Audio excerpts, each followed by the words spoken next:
Well guys, क्या आपको लगता है कि नया इनकम टैक्स बिल 2025 आने के बाद क्रिप्टो पर टैक्स कम हो जाएगा? दोस्तों देखिए, इंडिया में क्रिप्टो के टैक्स को लेकर हमेशा से कंफ्यूजन रहा है।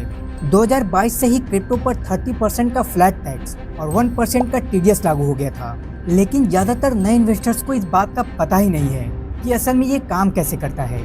और अब इनकम टैक्स बिल 2025 की खबर आते ही बहुत सारे लोग ये सोचने लगे हैं कि शायद अब क्रिप्टो का टैक्स खत्म होने वाला है।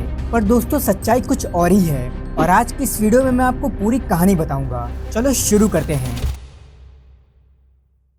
दोस्तों 8 अगस्त 2025 को इंडियन गवर्नमेंट ने पुराना इनकम टैक्स बिल 2025 वापस ले लिया और 11 अगस्त 2025 को एक नया इनकम टैक्स बिल 2025 पेश किया। और इस बिल में गवर्नमेंट का इनकम टैक्स एक्ट 1961 को रिप्लेस करने का प्लान है।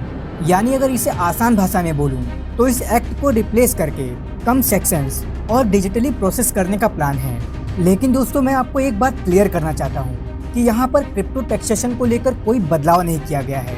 अभी भी आपको 30% का टैक्स, 1% का टीडीएस, 4% का सेस और 18% का जीएसटी देना होगा। चलिए मैं इसे एक एग्जाम्पल के थ्रू समझाता हूँ। मान लीजिए आपने 1 लाख रुपए का बिटकॉइन खरीदा है और आपने इसे 1.5 लाख रुपए में बेचा, तो आपको प्रॉफिट हुआ 50,000 रुपए का। तो अब इस 50,000 रुपए के ऊपर आपको 30% का टैक्स देना होगा, जो कि बनता है 15,000 रुपए, प्लस 4% का सेस, जो कि बनता है 600 रुपए। तो आपको यहाँ पर टोटल 15,600 रुपए पे करना होगा। दूसरे केस में अगर आपने 1 लाख रुपए का बिटकॉइन खरीदा था पर आपने उसे 80,000 रुपए में बेचा, यानी कि आपको 20,000 रुपए का लॉस हो गया, तो आपको यहाँ पर कोई टैक्स नहीं देना होगा। लेकिन आप इस लॉस को किसी दूसरे क्रिप्टो के प्रॉफिट से एडजस्ट नहीं कर सकते और ना ही आप इस लॉस को कैरी फॉरवर्ड कर सकते हो। और अगर आपको किसी प्रोजेक्ट से एयर ड्रॉप मिला है तो जिस टाइम आपको वो एयर ड्रॉप मिला है उस टाइम उसकी मार्केट वैल्यू पर आपको तुरंत उसके स्लैब रेट के हिसाब से टैक्स देना होगा।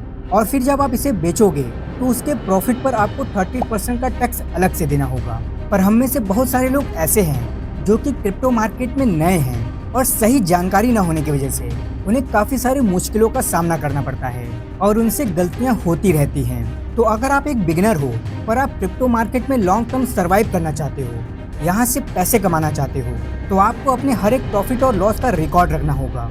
आप टीडीएस को इग्नोर नहीं कर सकते, और अगर आप अपने टैक्स को छुपाने की कोशिश करोगे तो इस पर आपको पेनल्टी भी पे करना पड़ सकता है और इनकम टैक्स का नोटिस भी आ सकता है। इनकम टैक्स बिल 2025 के कुछ फायदे भी हैं, जैसे कि अगर आपको अपना आईटीआर फाइल करने में थोड़ा लेट भी होता है तो भी आपको आपके क्रिप्टो टीडीएस पर रिफंड मिल सकता है। दूसरा, वेब3 या क्रिप्टो कंपनीज को सेक्शन 80M के तहत डबल टैक्सेशन में राहत मिल सकती है। तो दोस्तों नए इनकम टैक्स बिल 2025 में प्रोसेस को आसान बनाने की कोशिश की जा रही है, लेकिन क्रिप्टो टैक्स में अभी तक कोई राहत नहीं मिली है। आपको क्या लगता है कि क्रिप्टो पर कितने % का टैक्स होना चाहिए? ये कमेंट कर बताइए। मिलता हूँ आपसे नेक्स्ट वीडियो में। क्रिप्टो जिंदाबाद।